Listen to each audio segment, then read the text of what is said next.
আমার ঘর ভাঙলি কেন? আমি যাবো না বাড়ি, তুই যা। এই শেফালি চল, ওকে পদ্মাতে খাক। তোকে যে বলেছিলাম মাঠ থেকে ভেড়াগুলো আনতে, এনেছিস? একটু পরে যা আনছি। পানি লিয়ে আই। এই শেফালি ভাতগুলা তুলতো, আমি পটুকে লিয়ে আসি। আচ্ছা। পটু, ও পটু, পটু, ওই আবুল ভাই, কি হয়েছে গো পটুর মা? আমার পটুকে পদ্মাতে খাইয়ে নিয়েছে গো, শিগগিরই এসো। এই গ্রামবাসী কে কোথায় আছো? এদিকে আসো, পটু খাই নিয়েছে পদ্মাতে।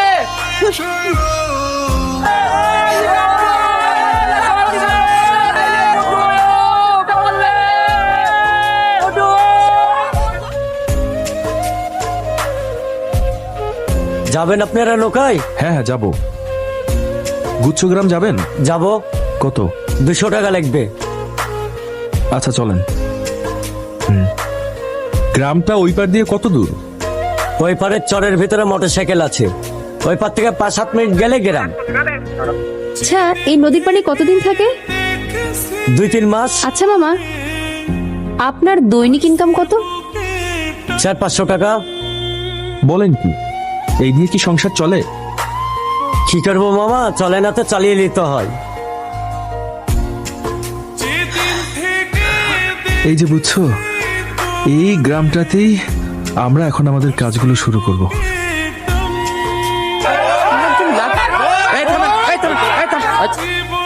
আপনাদের তো ঠিক চিনতে পারলাম না।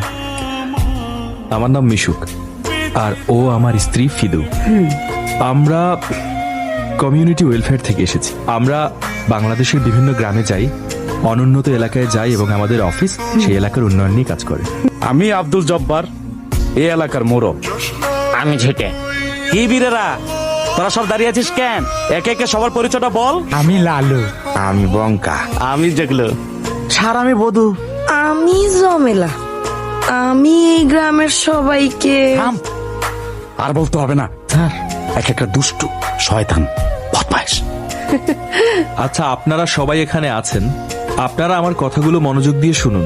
আমরা এখানে এসেছি আপনাদের সাহায্য করতে। আমরা আপনাদের গ্রাম সম্পর্কে আগেই খোঁজ খবর নিয়েছি এবং আমরা জানতে পেরেছি আপনারা অনেক অবহেলিত, অনেক সুযোগ সুবিধা থেকে বঞ্চিত। আমরা সিদ্ধান্ত নিয়েছি, আপনারা যদি অনুমতি দেন, আমরা আপনাদের সাথে এই গ্রামে বেশ কিছুদিন থাকব। কারণ আপনাদের এই গ্রামে বাচ্চাদের জন্য স্কুল নেই, চিকিৎসার জন্য হাসপাতাল নেই। আমরা আমাদের অফিসের পক্ষ থেকে আপনাদের সাথে থেকে আপনাদের